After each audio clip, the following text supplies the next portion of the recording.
NS1, on apprend un nouvel chapitre qui c'est mouvement. Donc, il y en a marre qui peut définir pour nous qui c'est là. Et la mécanique. Donc, comment on peut définir la mécanique? On nous dit la mécanique est la science qui étudie le mouvement et l'équilibre des corps. En dans mécanique là, premièrement, il étudie mouvement et l'équilibre des corps. Donc, en dans mécanique, on dit à l'intérieur de cette science, nous joignons plusieurs parties. Nous joignons la cinématique, la dynamique et la statique. Donc, comment nous définissons cinématique, dynamique et statique? On nous dit la cinématique qui étudie le mouvement des corps. Cinématique, là, lui-même étudie le mouvement des corps par rapport à qui ça? Par rapport au temps. Et puis, indépendamment de les causes.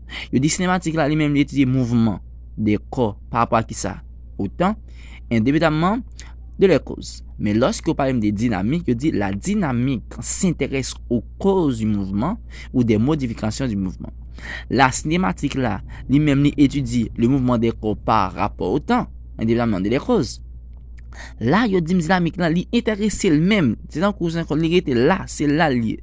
Il s'intéresse aux causes du mouvement ou des modifications du mouvement. Mais lorsque vous parlez de statique, c'est lorsque corps lui-même li en équilibre, quoi lui même au repos, li pas en mouvement. C'est que si on dit quoi statique, c'est que quoi en équilibre ou bien li au repos. OK. Ouais, la statique, elle étudie l'équilibre ou le repos des corps. On nous parle de mouvement. Et que immédiatement, depuis parler de mouvement, immédiatement depuis moi changement de position, nous en mouvement. Nous sommes dans point A, dans point B, là mon est en mouvement. Voilà, je dis un point est en mouvement quand sa position par rapport à un point change constamment. Immédiatement, nous sommes dans point A, nous tombons dans point B, là, nous avons un changement de position. Dès que nous changement de position, nous avons mouvement. Je dis un corps en mouvement est appelé mobile. Un corps qui est en mouvement, il est mot, mais un corps qui est immobile, c'est que le corps ça lui-même n'est pas en mouvement. Donc, je dis comme ça que étude de quelques types de mouvements. C'est que je dis comme ça que parmi les différents types de mouvements qu'on observe dans la nature, mais mouvements qui il parle de mouvements rectilignes, mouvements uniformes, mouvements accélérés, ralentis, circulaires, curviligne. Quand il y a qui l'aime non mouvement rectiligne. Les non mouvements rectilignes, c'est lorsque mouvement et lui-même les droit. C'est que il y a une direction qui droite. Ouais, dit un mouvement est rectiligne lorsque le vecteur vitesse garde une direction constante. C'est que mouvement en fait, il garde une direction qui est constante, une direction qui pas changer, une direction qui doit. Je dis mais varie en module, c'est que c'est vrai qu'il est capable de garder une direction qui doit, mais il est capable d'augmenter des vitesses. Je dis la trajectoire d'un tel mouvement est une ligne droite. Ouais, trajectoire mouvement rectiligne est une ligne droite. C'est que si on a défini trajectoire pour, donc la trajectoire définie comment? La trajectoire de mouvement, c'est que tout chemin suivi par un corps en mouvement est appelé trajectoire. Juste juste petite définition ça. Tout chemin suivi par un corps en mouvement est appelé trajectoire. On dit la trajectoire d'un tel mouvement est une ligne droite. On allait. On y a nous parler de mouvement accéléré, non uniforme dis. On allait. OK, je dis le mouvement uniforme. Je dis un mouvement est uniforme lorsque le vecteur vitesse ne varie pas ni en sens, ni en direction, ni en module. Attendez bien. C'est que lorsque dans un mouvement uniforme, je dis comme ça, lorsque le vecteur vitesse lui-même n'est pas varié, ni en sens, ni en direction, ni en module. Par exemple, le déplacement de l'ascenseur d'un bâtiment d'un étage à un autre.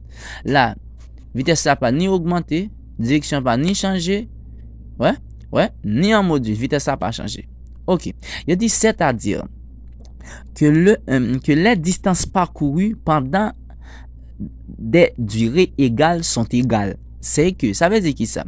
Ça veut dire qui ça? Ça veut dire que premièrement mouvement uniforme dans lui-même, il pas varié, l'aime de comme ça, il pas varié en vitesse.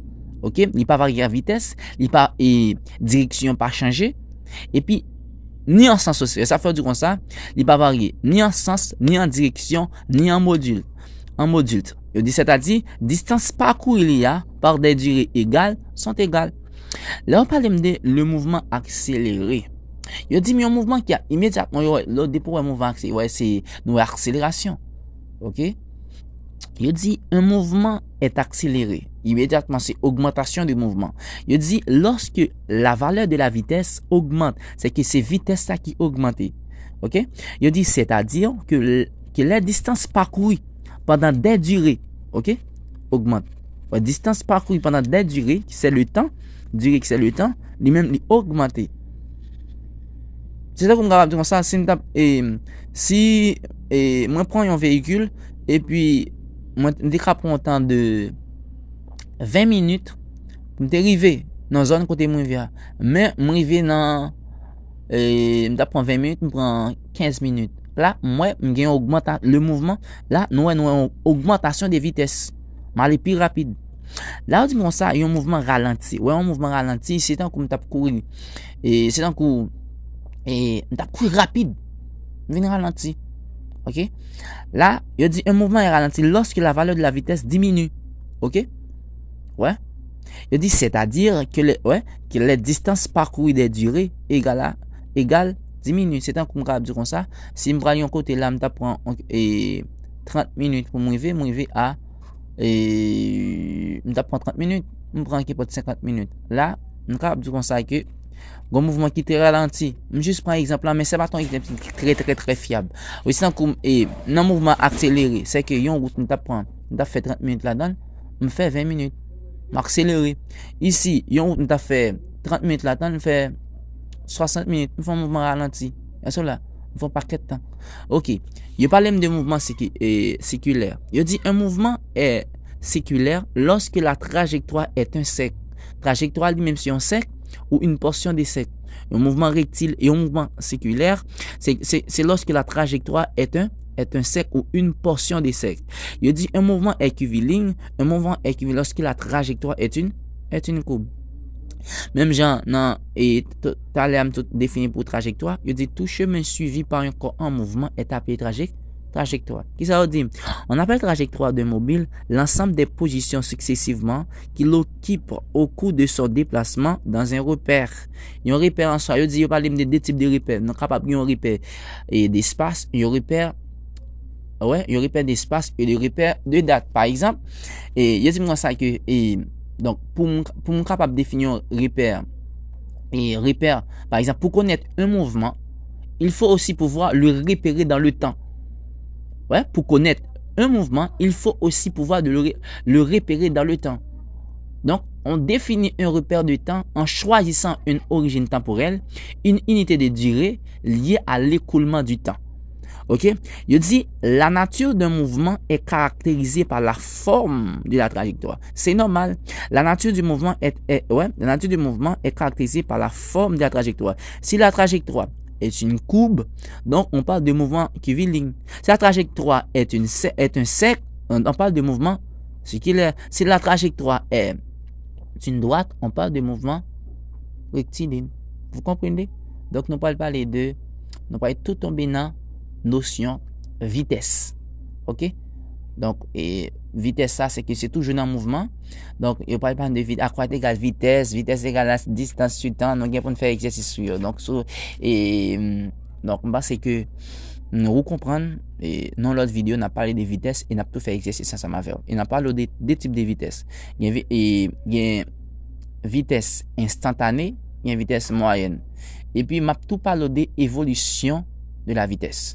OK? J'espère que vous comprenez. Ciao. Allez. J'espère que like, commentez, partagez avec un autre élève MS1. Bref, pays à Fouquet. Obligé de faire quoi pour nous comme ça. D'accord?